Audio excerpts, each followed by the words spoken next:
Hello everyone, welcome back to my channel. Healthy breakfast series la இன்னைக்கு day 2ல ஒரு சூப்பரான recipe பார்க்க போறோம். என்னன்னு பாத்தீங்கன்னா quinoa red rice dosa. So நிறைய பேருக்கு இந்த quinoa என்னன்னு தெரியாது. So அதனால தான் காமிக்கிறேன். So இதுதான் quinoa. இது வந்து பாத்தீங்கன்னா நம்மளோட நார்மல் millets மாதிரியே தான் இருக்கும். flattened grain மாதிரி இருக்கும். இது வந்து மெயினா சவுத் அமெரிக்கால தான் விளையுது. நம்ம ஊர்ல கம்மியா விளையிறதுனால கொஞ்சம் காஸ்ட்லியா இருக்கும். So இந்த quinoa பாத்தீங்கன்னா மொத்தம் 3 கலர்ல கிடைக்குது. yellow, red and black. So இந்த quinoa பற்றி நம்ம ஏன் தெரிஞ்சுக்கணும் அப்படின்னு பார்த்தீங்கன்னா இதில் அதிக அளவு நார்ச்சத்து ஃபைபர் புரதச்சத்து புரோட்டீன் அதிக அளவில் இருக்குது.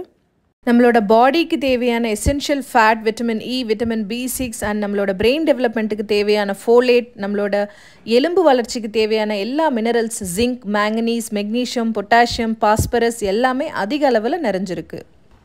அது மட்டும் இல்லாமல் நம்மளோட பிளட் சுகர் லெவலை ரெகுலேட் பண்ணி கெட்ட கொழுப்பு அப்படின்னு சொல்லக்கூடிய லோ டென்சிட்டி லிப்பிட்ஸை வந்து ரெடியூஸ் பண்ணும்.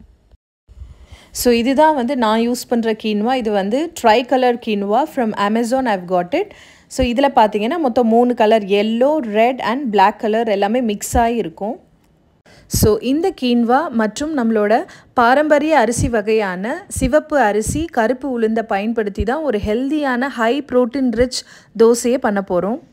ஸோ இதுக்கு நான் 1 கப் அளவு ரா ரெட் ரைஸ் எடுத்திருக்கேன் and 1 cup of mixed tri coloured quinoa and 1 cup of black urad dal கருப்பு உளுந்து and 1 spoon of fenugreek seeds வெந்தயம்.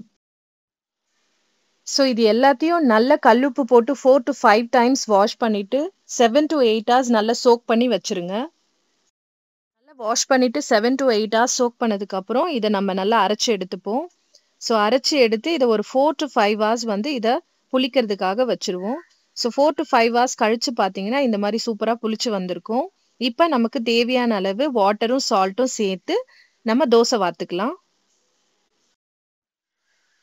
ஸோ நார்மல் தோசை மாதிரி இல்லாமல் இதில் நம்ம ரெட் ரைஸ் யூஸ் பண்ணியிருக்கிறதுனால ரெட் ரைஸில் இருக்கிற நிறைய சத்துக்கள் நமக்கு கிடைக்கும். கால்சியம் மெக்னீஷியம் மட்டும் இல்லாமல் அந்த ரெட் கலரில் இருக்கிற நிறமி பிக்மெண்ட் வந்து நமக்கு கேன்சர் வராமல் தடுக்கக்கூடிய தன்மையை கொடுக்கும்.